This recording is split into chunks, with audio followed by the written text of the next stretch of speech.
पाकिस्तान के सिंध का खैरपुर इलाका और वहां की रहने वाली सीमा गुलाम हैदर इन दिनों हिंदुस्तान में एक विशेष चर्चा का विषय बनी हुई हैं। दरअसल सीमा गुलाम हैदर को पबजी खेलते वक्त हिंदुस्तान के एक सचिन नाम के व्यक्ति से प्रेम हो जाता है और वो उससे मिलने के लिए नेपाल के रास्ते सीधा हिंदुस्तान आ जाती हैं। हिंदुस्तान आने के बाद उनका कहना है कि उन्होंने हिंदू धर्म भी अपना लिया है और उन्होंने सचिन से शादी भी कर ली है। लेकिन सीमा के हिंदू धर्म अपनाने और हिंदुस्तान में दाखिल होने के तरीकों पर कई सारे सवाल खड़े किए जा रहे हैं। तो आइए आज हम उन्हीं सवालों पर विस्तार से बातचीत करते हैं। अगर कानून के हिसाब से देखा जाए तो सीमा को अवैध प्रवासी ही माना जाएगा। अवैध प्रवासी वो होते हैं जो किसी भी देश में बिना पासपोर्ट या वीज़ा के एंट्री ले लेते हैं। एक और केस में किसी भी व्यक्ति को अवैध प्रवासी कहा जा सकता है जब उसके पास पूरे कागजात हों लेकिन वो वीज़ा की समय अवधि से ज़्यादा उस देश में रुक जाए।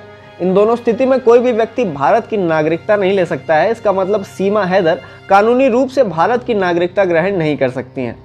अवैध प्रवासियों को फॉरेनर्स एक्ट 1946 और पासपोर्ट एक्ट 1920 के अंतर्गत जेल हो सकती है या उन्हें उनके देश वापस भेजा जा सकता है। ये काम देश की केंद्र सरकार द्वारा किया जाता है।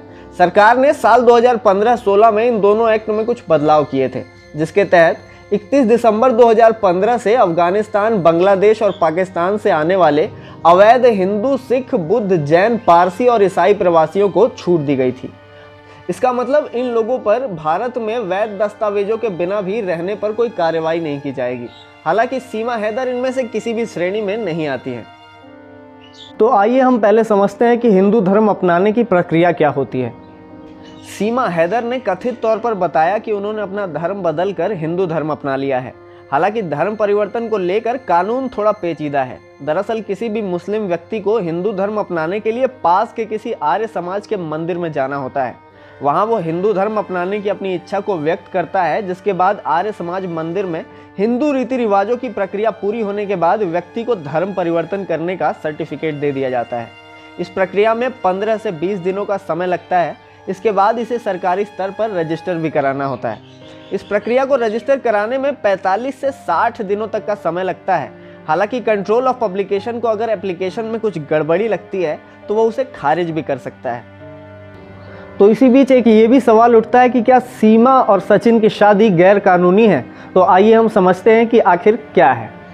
दरअसल अगर सीमा ने कानूनी तौर पर हिंदू धर्म नहीं अपनाया है तो वो स्पेशल मैरिज एक्ट के अंतर्गत सचिन से शादी कर सकती हैं, क्योंकि ये मामला अंतर धार्मिक विवाह का है और सीमा भारतीय नागरिक भी नहीं है। वहीं अगर सीमा ने कानूनी तौर पर हिंदू धर्म अपना लिया है तो वो हिंदू मैरिज एक्ट के तहत सचिन से शादी कर सकती हैं। ऐसा वो अपने नए नाम और नई पहचान के साथ ही कर पाएंगी। तो इसीलिए ये जानना भी बहुत ज़रूरी हो जाता है कि आखिर भारत में प्रवासियों को लेकर कानून क्या कहता है। तो आइए समझते हैं। दरअसल जब भी कोई अवैध प्रवासी भारत में अवैध डॉक्यूमेंट्स के साथ प्रवेश करता है तो उस पर कई भारतीय कानून लागू होते हैं। उनमें से पहला है फॉरेनर्स एक्ट 1946। ये एक्ट भारत में विदेशियों के प्रवेश, उपस्थिति और प्रस्थान को नियंत्रित करता है। ये सरकार को विदेशियों के प्रवेश, रहने और उन शर्तों के संबंध में नियम बनाने का अधिकार देता है जिसके तहत उन्हें निर्वासित किया जा सकता है।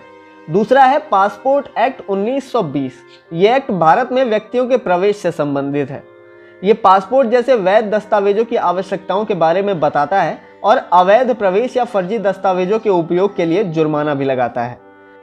तीसरा है इमिग्रेशन एक्ट 2000। इसके तहत वैध यात्रा दस्तावेजों के बिना विदेशी नागरिकों को भारत में लाने के लिए एयरलाइंस या परिवहन कंपनियों को उत्तरदायी बनाया जाता है। ये उन वाहकों पर जुर्माना लगाता है जो कानून पालन में विफल रहते हैं। इसके अलावा आईपीसी पासपोर्ट एक्ट 1967 और फॉरेनर्स ऑर्डर 1948 जैसे कानून भी अवैध प्रवासियों पर लागू होते हैं। तो ऐसी ही और खबरों को पाते रहने के लिए बने रहिए आप हमारे साथ। मैं आपका अपना मनु मणि तिवारी। नमस्कार, आपका दिन शुभ हो।